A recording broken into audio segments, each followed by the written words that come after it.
Hi, Brad. Any changes to the starting lineup?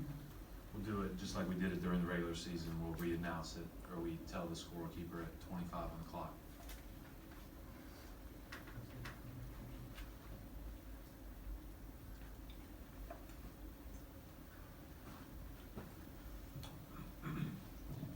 Obviously, you get to prepare for Giannis again. Just how different is preparing for him this year than last year? Yeah, I mean, he's much improved. And I think that's one of the things I admire about the best players in this league is because of the way that they're, targeted by the opponents, the way that people focus on them all summer to try to prepare against them, they seem to improve at an even greater rate than everybody else. And Giannis is certainly at the top of that list. I think he's really, really gotten better in a lot of areas. And he was already, elite. So, as I said before, I think he's the MVP of the league. He had a great year. And this fit, the way they're playing and how he plays and the people around him is great. Brett, last year's series is a logical reference point for this, I guess, except that there have been significant changes on both sides. How much can we go by what happened then? I guess even if everything were identical, how much can we go by? Yeah, I think anytime you go through a playoff experience, when you're competing against another team with a lot of similar players, you'd think there'd be a lot to draw from that. There probably is some, but I would say very little versus the usual, just because changing system, a lot of new people on both sides, a lot of people that are going to play important roles on both sides, and the way they play is so different than last year. And I think that obviously adding Lopez in the middle, the way they play him on offense, with his ability to stretch the floor, and the way they play him on defense, with him protecting the paint, and then their bench, they've really done a good job of putting the right pieces around their best players. Bud was talking about kind of the virtues of playing, the same rotation as we made the regular season, playing a lot of guys. What's it like preparing for them with all the different looks that they can give you with the personnel they have? Well, I think and obviously they didn't have to go. They didn't have to really trim it in round one.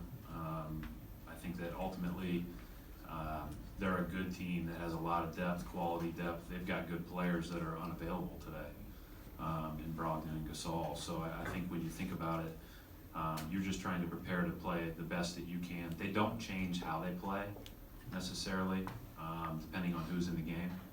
But obviously, they change how specific personnel play depending on who they're playing with. And so you just have to be alert to that and on your toes, and attacking that appropriately.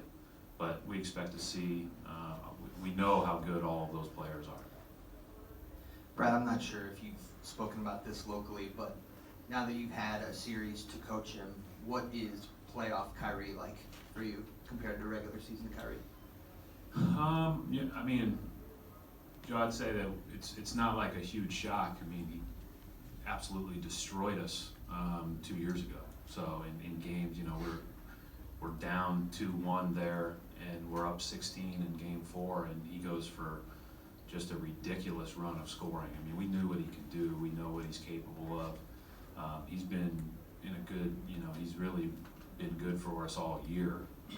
And I think the thing that stands out is he's been great about when he draws two, he makes the right play, and when he doesn't, he's one of the game's elite scorers. So, he's a guy that can do that. And then I thought in round one, he did a tremendous job defensively on both their wings, sometimes matched up on Matthews, sometimes matched up on Evans, and then also on their point guards. Coach, over the years, is there anything you've tried or talked to your team about or actually done to get them ready for these unusual start times, like noon local time?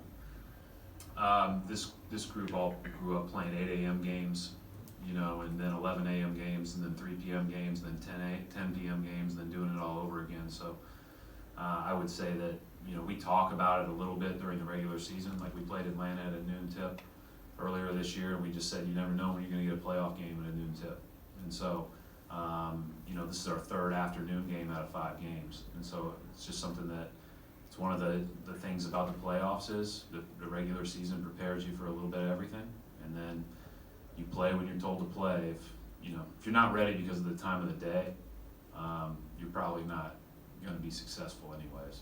You know, I feel like you could play these games whenever you want, our guys will be ready to go, and their guys will be ready to go.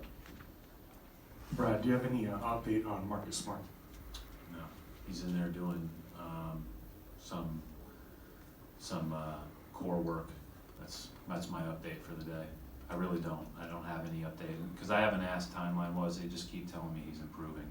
And I haven't gotten anybody come up and say, hey, he might play in game 3. I don't see any way that he's available, until whatever his timeline hits, that we thought initially, 4 to 6, and I said at the start, 4 seems awfully aggressive.